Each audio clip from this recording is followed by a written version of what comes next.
네, 5월 들어서 코스피 지수가 종가 기준으로 연일 하락세죠. 오늘 긴급 진단 시간을 가졌습니다. 이재선 현대차증권 투자전략팀 연구원입니다. 연구원님, 안녕하십니까? 네, 안녕하세요. 네, 먼저 미국 얘기부터 해볼까요? 자, 어저께 미국 증시가 정강 후약, 더구나 최근에 미국 증시와 한국 증시가 커플링 하락적으로 동조화를 보이고 있는데 어떻게 보셨습니까? 네, 일단 시장 심리가 사실 극도로 취약한 구간에서 펀디멘털로 움직이기보다는 대외적인 악재에 조금 많이 취약한 국면이 여전히 이어지고 있다라고 생각을 하시면 될 것 같습니다. 일단 어제자 미국 증시가 정강 후약 흐름의 이제 분위기를 탄 거는 4월 CPI 물가지표 발표가 결정적인 역할을 했고요.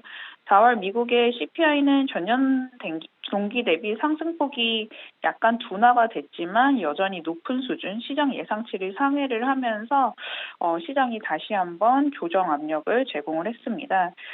에너지와 중고차 가격이 사실 일부 하락을 한 점은 긍정적이었는데 시장 같은 경우는 아직까지는 그 기여도가 낮아지는 폭이 부족하다는 시각이 좀 지배적으로 작용을 했을 것 같고요.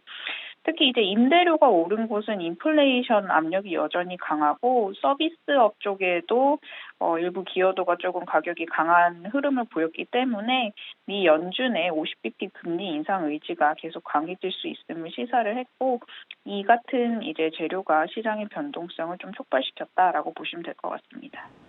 네, 4월 CPI에 대해서 해석을 전해주셨는데요. 물론 예상치를 웃도면서 상회를 하기는 했지만 전월보다 상승폭이 둔화가 됐고 또 8개월 만에 상승률이 꺾이지 않았습니까? 이렇다 보니까 시장이 화답하지는 않을까 하는 기대감도 존재했었는데 왜 이렇게 타격을 받았는지 그리고 앞으로 인플레 전망에 대해서는 또 어떻게 예측을 하고 계십니까? 아직까지는 시장이 미 연준을 조금 믿지 못하는 양상을 여전히 보여주고 있는 상황이라고 보시면 될 것 같고요. 그렇기 때문에 6월 달 초에 예정되어 있는 FOMC 회의를 일단 거쳐가고 나서야 시장 변동성이 차츰 안정화될 것으로 보여지고 있습니다. 사실 인플레 같은 경우는 속도가 상반기 때 굉장히 빠르게 진행이 됐고 금리도 같이 움직였었는데 사실 다행스럽게도 4월 말을 기점으로 일부 지표들은 사실 물가 상승 압력 둔화 가능성을 반영을 하고 있고요. 그렇기 때문에 2분기 중에는 물가 절대적인 레벨이 피크아웃을 칠 거라는 또 일부 시각이 나오고 있는 점은 긍정적이라고 보고 있습니다. 미국의 PPI와 CPI 스프레드 상관관계가 높은 그 글로벌 병목 지수, 공급망 병목 지수를 대표적으로 관찰할 수 있는 글로벌 서플라이 체인 인덱스도 3월 말을 기점으로 소폭 둔화되는 양상이고요. 또 이제 과거 스태그플레이션 국면과 조금 다른 점은 그 실업률과 소비자 물가 상승률을 합산한 미저리 인덱스가 굉장히 낮다는 수준인데요.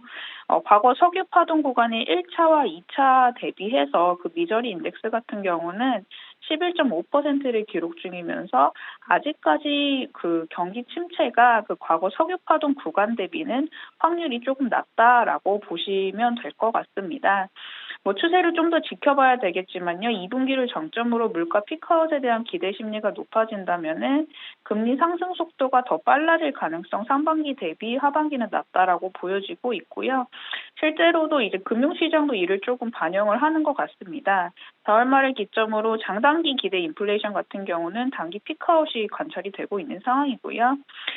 시장 변동성을 촉발시켰던 거는 이제 채권 금리의 상승인데 채권 시장의 변동성인 무브 인덱스도 사실 4월 말을 기점으로 한풀 꺾인 모습이기 때문에 이러한 점은 좀 긍정적인 재료로 봐도 될 것 같습니다. 네, 시계를 국내로 좀 옮겨볼까요? 사실 대내외 악재가 혼잡한 상황입니다. 대외적으로는 우크라이나발 리스크, 더 나아가서 중국의 락다운 여파가 있고요. 국내로는 아무래도 금리 인상에 대한 우려가 자산 가격의 하락폭으로 나타나고 있는데요. 5월 전망은 어떨까요? 네, 5월 같은 경우는 사실 변동성 구간이 지속을 하겠지만요. 코스피 같은 경우도 점차 이제 바닥을 확인하는 구간이라고 생각을 하고 있고요. 하반기 중에는 너무 비관적으로 생각하지 않자라는 저의 시각은 여전하다라고 생각을 하고 있습니다. 사실 아까도 얘기했듯이 그 석유파동 당시 구간을 제가 조금 비교를 해봤는데 당시에도 리세션이 이제 짧으면 6개월 대략적으로 또 길면은 한 20개월 정도로 리세션이 발생을 했었습니다. 그때 공통적인 점이 미 연준의 긴축적인 금리 인상 스탠스와 경기가 꺾였다는 게 이제 공통된 부분일 거라고 생각이 들고 있는데요. 당시 근데 구간을 보면은 S&P 500이 한 14% 빠졌고 나스닥이 한 30%가량 빠졌습니다. 지금 수준으로 봐서는 사실 조정폭이 굉장히 또 긴 상황이고 코로나 때보다도 이제 저희가 거의 바닥권에 다다른 수준이기 때문에 미국 증시와 더불어서 이제 우리나라 증시도 마찬가지로 사실 너무 많이 빠졌다 주가가 이렇게 생각을 하시면 될 것 같고요. 뭐 그렇다고 해서 이익 하향 조정이 가파르게 일어나고 있냐라고 봤을 때 또 그렇지만은 않습니다. 반도체라든지 2차 전지 등 이제 관련된 그 수출 업종들 같은 경우는 사실 4월 말 기점으로 오히려 이익 추정치가 상향 조정되고 있는 상황이고요.